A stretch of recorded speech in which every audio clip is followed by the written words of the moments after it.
มาเบิ่งกับข้าวแรง3พอลูกพี่น้องแต่เพิ่นเฮ็ดหยังกินอิหยังอันนี้ขัวนกขัวนก นั่น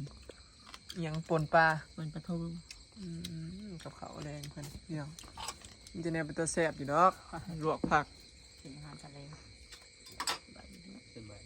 สบายดีเด้อพี่น้องสบายดียามค่ำเนาะ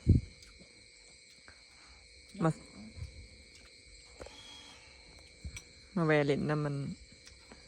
ผลใจพี่น้องส่วนเพิ่นไปกินปิ่งกุ้งชิมอนบ่อยู่ชิมอนไปกินปิ่งเป็ดแล้ว กินน้ำบอกปัน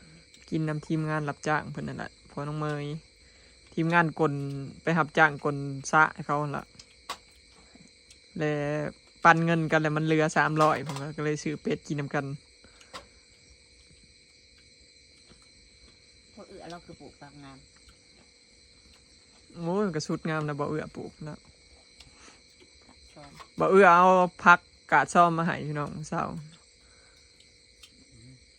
พอดีไผก็ได้บ่ลวกพักเลยบ่ กินแม่บอกแบบเอามาให้บุยูมันจะสะอาดขึ้นนะ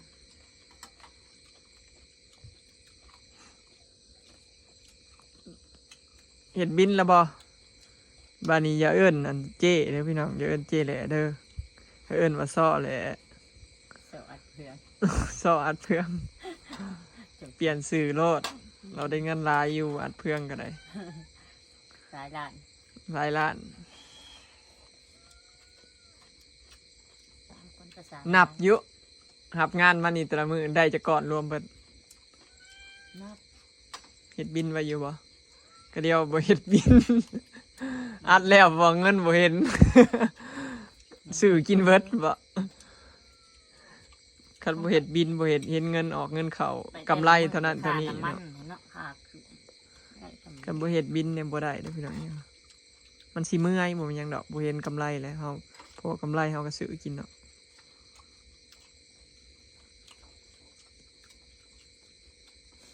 สรุปงานเบิดแล้วบ่เบิดลูกค้าแล้วบัดนี้ เนี่ยมันเป็นอัน เขาโทรมาอีก บ้านใด มันปูน บ้านโพนปุ้ย ไปส่งไปแล้วเอาไงจะไปส่งไง ค่าน้ำมัน500บ่คุ้มหรอก ไปรับไปส่งไปบ่มีงานชาวบ้านเฮา ป้าดอยู่บ้านโพนผมพี่น้องวัดบ้านโพนอ่ะวัดดังบ่แม่นใกล้พี่น้อง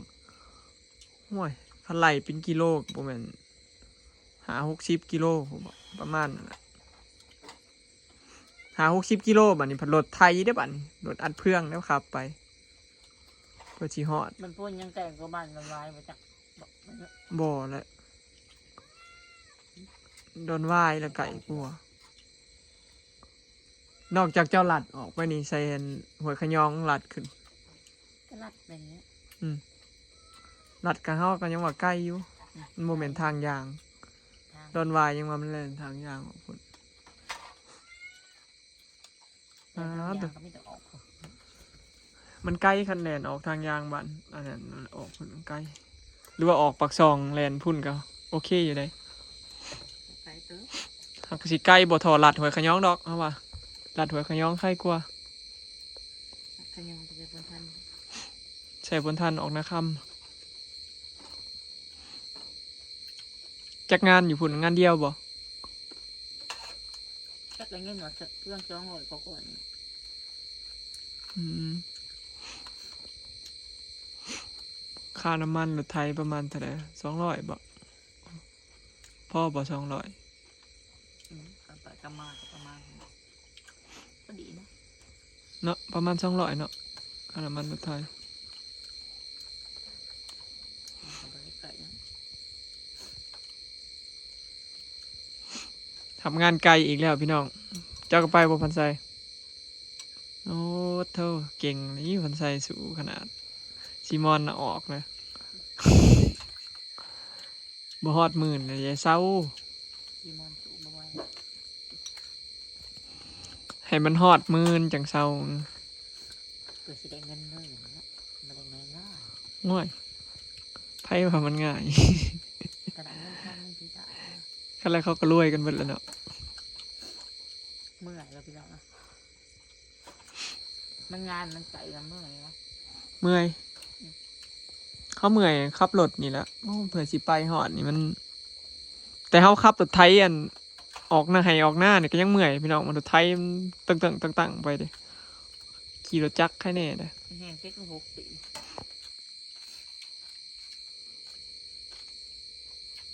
เห็นได้บ้านเฮามันเพิ่นบ่มีงานเด้เฮาก็จำเป็นต้องได้ไปไกล อีกอย่างอัพเพื่อนกับบริมีตลอดน้ำกระเบิด จังหน่อยก็เบิดยามอัดแล้วบ่เฮิงไผติดต่อหางานให้ เขาเจ้าอยู่บ้าน รวมใส่น่ะ ที่บ้านดอนวายหมองที่ไป อืมตะวันโดนไว้แล้วก็บ่ดีก็มีญาติพี่น้องหาเท่านั้นเนาะ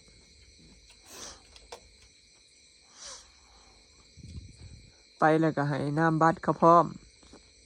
ปีหน้าแล้วก็เขียนใส่ผ้าเฮือนเขาไว้ ตรงนี้ จักบ่อยากปีหน้าปีหน้าก็บ่อยากติดต่อผู้นั้นผู้นี้เด้ให้น้ำบัตรไปพร้อมคือพวกขายอันทันทราย จะกินเบอร์ไว้แล้วค่ะ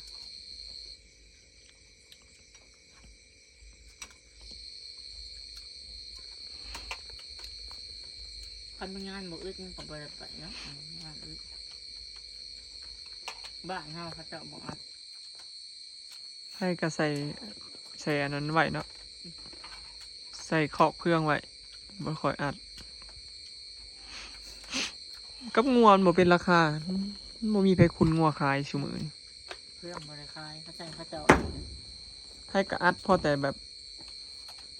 ไผก็เลี้ยงงัวบ่หลายนะพี่น้องซุมื้อนี้เลี้ยงงัวเลี้ยงควายบ่ค่อยหลายได้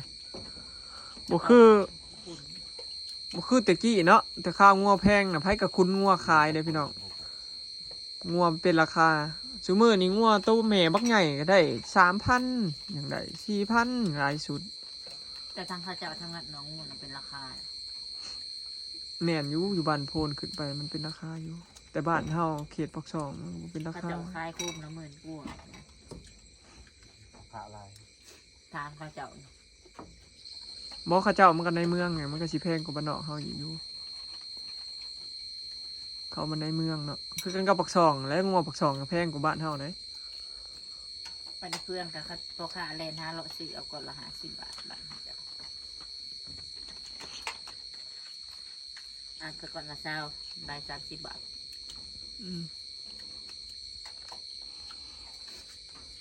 คันแม่นงานเขตแถวปากช่องก็ใครอยู่เนาะอัดเพืองเนาะบ่ไกล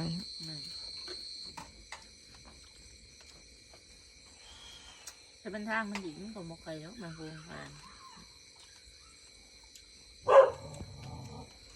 ทางนี่เขาก็เฮ็ดใหม่เด้เขาเกตใหม่เลยได้ ทางอันเส้นขึ้นปากช่องนี่ อืม บ้านเฮาเขากำลังเกตนี่แล้ว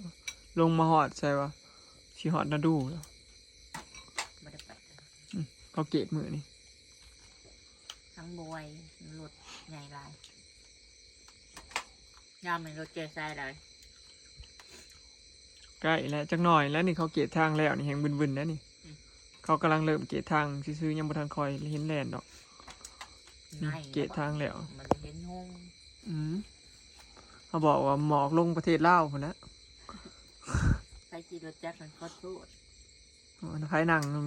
อยู่หน้าบ้านนี่ว่ามันหัวนี่มัน แดงกันเต็ม จำนั่งเอาพุ่นเนาะ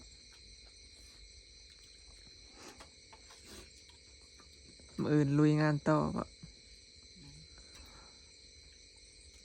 เฮ็ดอาชีพสองอย่างนี่เมื่อยนะพี่น้องอาชีพอัดเพื่องกับอาชีพอัดเพื่องกับอาชีพปั่นข้าวนี่ปั่นข้าวนี่แฮงเมื่อยกว่าปั่นข้าวนี่เพราะว่าเฮาเห็นหน้าเจ้าของกัน แบบบ่ได้พักนะมันแล่นยาวกว่าเด้ แบบ แต่มันใส่เวลาบนโดด แต่ว่าเมื่อยอยู่ครับบ่เฮิงบ่เกินเดือนเนาะ มัน ประมาณเดือนนี่แหละรถปั่นข้าวกับเบิดแล้วล่ะบ่มีไผปั่นแล้วพี่น้องเดี๋ยวนี้มันเข้าไปก็แล้วเบิดแล้วแต่อัดเพื่องนี่ก็สิยุ่มกว่าอันนี้อยู่ เจ้าห้องก็เจ้าชายนั่นเขาเจ้าห้องก็เลี้ยวก็มีห้องก็ปั้น ชายแคมป์ของ หน้าบุงหน้าทามหมดแล้ว มันคอยไปเขาจะเอาห้องกระปั้นห้องกระเหลว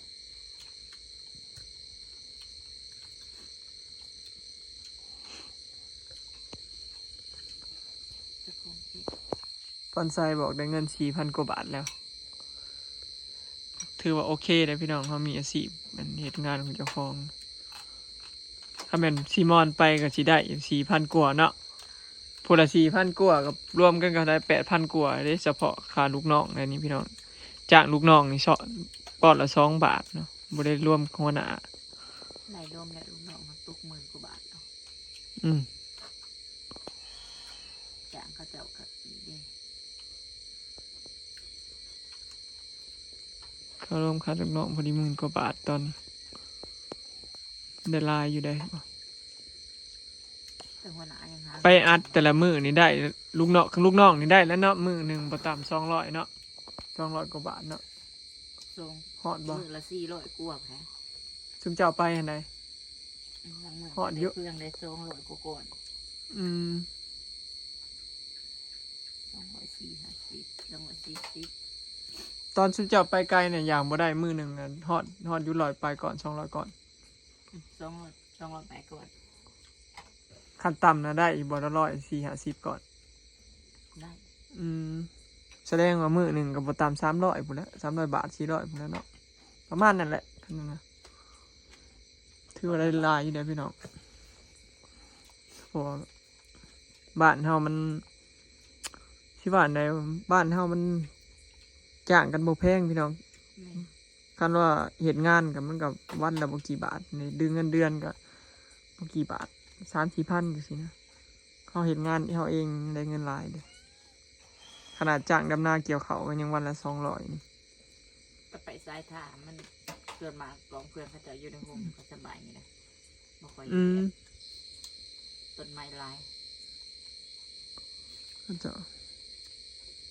สรุปมื้อนี้บ่ได้เบิดงานพี่น้องมื้ออื่นลุยต่อแล้ว เดี๋ยวสิกลับบ้านกับพี่น้องคลิปนี้ก็สิขอเก็บภาพบรรยากาศในสำนีเด้อเนาะมาแวะเล่นน้ำเป็นเถาพี่น้องไปแล้วสบายดีสุเพิ่นลุยงานต่อได้มื้ออื่นพี่น้องสิบ่ได้เห็นกันอีกแล้วอยู่ใกล้กันอยู่แต่ว่าบ่ค่อยได้เห็นกันดอกไผก็ไปเวียกไผเวียกมัน บ่เกิน2-3 มื้อดอก งานยังหลายอยู่ค่ะว่าเบิ่ง